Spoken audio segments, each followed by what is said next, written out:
tentang sains hayat. Apa itu sains hayat? Istilah ilmu hayat diambil daripada bahasa Arab yang bererti kehidupan. Sains hayat adalah kajian saintifik tentang kejadian kehidupan atau semua organisma yang hidup. Ia melibatkan kejadian manusia, haiwan dan tumbuh-tumbuhan. Yang pertama ialah kejadian manusia. Proses kejadian manusia adalah salah satu tanda kekuasaan Allah SWT sebagai pencipta.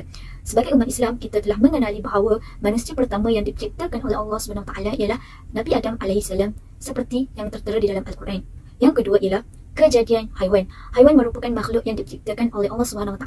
Pelbagai jenis haiwan diciptakan dalam pelbagai warna, bentuk, saiz dan sebagainya. Tiap ciptaan Allah mempunyai kelebihan dan maksud yang tersirat. Contohnya, sebagai satu syarat bagi manusia menyempurnakan ibadat kepada Allah, iaitu ibadah kurban dan akikah. Yang ketiga ialah kejadian tumbuh-tumbuhan. Tumbuhan merupakan sumber makanan utama seperti gandum, beras, sayur-sayuran dan buah-buahan yang berkhasiat. Ia juga memenuhi keperluan kehidupan manusia di dunia. Tumbuh-tumbuhan juga membekalkan oksigen kepada manusia untuk keperluan pernafasan dan pembakaran. Saya akan menerangkan 3 objektif kajian kami. Yang pertama, kami akan menerangkan tentang kejadian manusia menurut Islam dan sains dari sudut yang betul. Yang kedua, kami juga akan menerangkan cara penghasilan tumbuh-tumbuhan serta penyebaran biji benih yang betul. Kami juga akan menerangkan tentang kejadian haiwan serta dapat mengenal pasti beberapa jenis haiwan yang terdapat dalam Al-Quran. Kejadian manusia terbahagi kepada 2, iaitu kejadian manusia menurut Islam dan juga kejadian manusia menurut sains.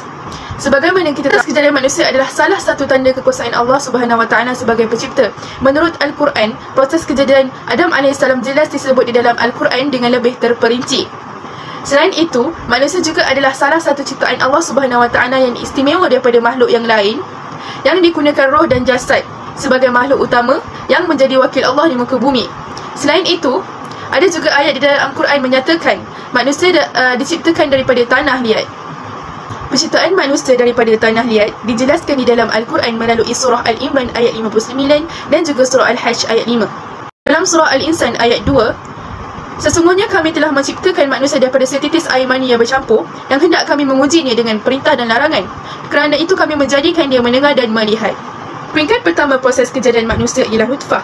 Nutfah adalah peringkat pertama yang bermula persenyawaan atau minggu pertama. Ia bermula setelah berlakunya pencampuran air mani. Daripada nutfah juga Allah menciptakan berlainan dan juga tingkah laku yang berbeza, serta lelaki dan juga perempuan. Nutfah lelaki terbentuknya saraf dan tulang, manakala nutfah perempuan terbentuknya darah dan juga daging. Yang kedua adalah peringkat alaqah. Peringkat alaqah berlaku pada minggu pertama ataupun hari yang ke-7. Pada hari ke-7, telur sudah disenyawakan dan tertanam di dinding rahim. Selepas itu nutfah menjadi alaqah.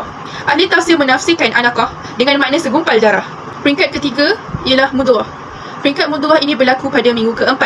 Di peringkat ini jugalah terbentuknya otak, saraf tunjang, telinga dan anggota-anggota yang lain. Selain itu, terbentuknya sistem pernafasan, jantung yang berdegup dan juga darah yang mengalir. Peringkat ini adalah peringkat yang sempurna sifatnya, panca indera dan rupa paras yang ditetapkan sehingga lahir. Yang keempat adalah peringkat izam dan laham. Pada peringkat ini berlaku pada minggu ke-5, 6 dan juga 7, di mana tulang mendahului pembentukan otot.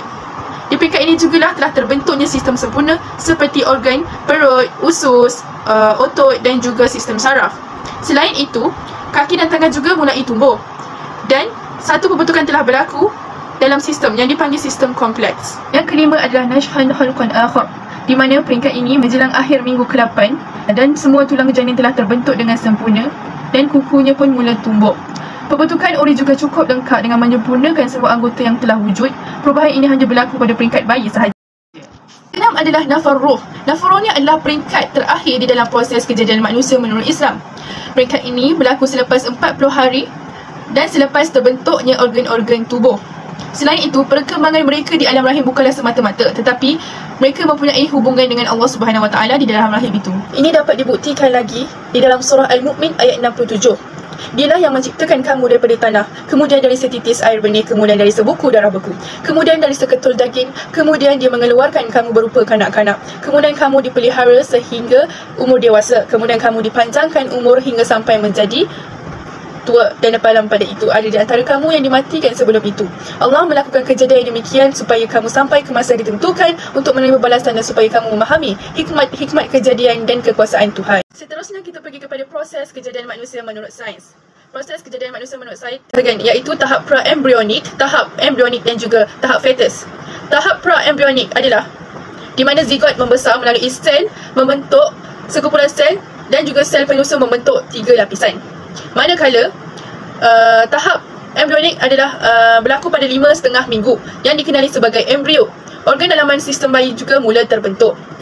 Yang terakhir adalah tahap fetus. Tahap fetus ni bermula pada bulan ke-8 yang berakhir dengan kelahiran yang menyerupai manusia dan berlangsung pada minggu kurang 30 minggu. Seterusnya kita pergi kepada teori-teori barat.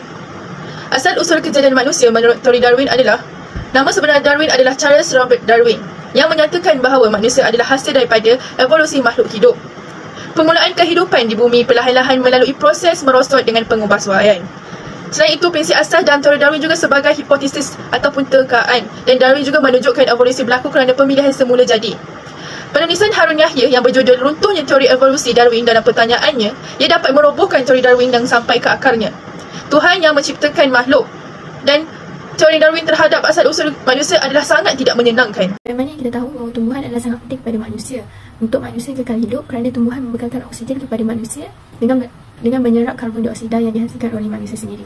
Sebagaimana firman Allah SWT dalam surah Al-Baqarah ayat 22 yang bermaksud, ialah Bismillahirrahmanirrahim, dialah yang menjadikan bumi hamparan bagimu dan langit sebagai atap, dan dia menurunkan air iaitu hujan dari langit, lalu dia menghasilkan dengan hujan itu segala buah-buahan sebagai rezeki untukmu. Kerana itu janganlah engkau mengadakan sekutu bagi Allah, padahal kamu mengetahuinya. Selain itu, proses pengklorofilan akan mengeluarkan bunga dan buah-buahan. Terdapat juga beberapa proses membiarkan tumbuhan untuk mengekalkan genetik dan populasi antara penyebaran biji benih dan proses penderbungaan. Seterusnya kita lihat kepada kajian kejadian haiwan. Berdasarkan firman Allah SWT dalam surah Al-Fatihah ayat 28 yang bermaksud, dan demikian pula antara manusia dan binatang-binatang yang melata serta binatang ternak yang ada berlainan jenis dan warnanya, sebenarnya yang menaruh bimbang dan takut iaitu melanggar perintah Allah dari kalangan hamba-hambanya hanyalah orang-orang yang beriman. Sesungguhnya Allah Maha Kuasa lagi Maha Pengampun. Ayat ini menerangkan tentang keagungan Allah yang telah menciptakan haiwan daripada berbagai jenis, warna, saiz dan fungsi kebaikannya tersendiri. Kebaikan antara kebaikan dan kelebihan haiwan di sebalik kejadian ini terhadap manusia adalah sebagai sumber makanan, membantu manusia melakukan kerja sebagai harta pencarian manusia. Selain itu, haiwan yang kita boleh contoh ialah lebah. Allah telah menunjukkan keagungannya dalam surah An-Nahl ayat 68 dan 69.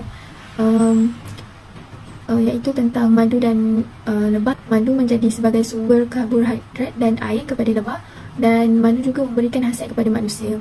Selain daripada lebah, terdapat juga beberapa jenis haiwan yang disebut diabadikan sebagai nama-nama surah dalam Al-Quran, antaranya surah Al-Baqarah iaitu lembu betina, surah Al-An'am haiwan ternakan, surah An-Naml tentang semut, surah Al-Ankabut laba-laba, surah Al-Adiyat kuda perang, dan surah Al-Fil iaitu gajah. Assalamualaikum warahmatullahi wabarakatuh.